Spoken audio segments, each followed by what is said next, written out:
So Ministery Vlog today. Ito guys, minsan kasi may nagtanong sa akin kung paano ko daw nahanap yung aking afam.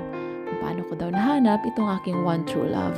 Isa lang naman yung tamang sagot dyan, pagdarasal sa ating Panginoon. At syempre yung pagdarasal natin, hindi naman yan nakukuha sa isang dasalan lang. Kailangan magdasal ka ng maraming beses taimtim na pagdarasal mula sa iyong puso.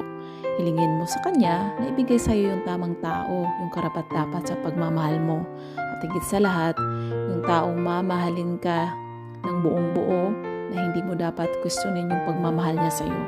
At ang tagal kong naghintay, nagdasal para ipagkaloob sa akin ng Diyos na dumating yung taong mamahalin ako ng totoo, yung hindi ako sasaktan. Siyempre, yung tanggap yung buong pagkatao ko, hindi lang ako yung mamahalin, kundi pati yung mga mahal ko sa buhay. At syempre, sa hindi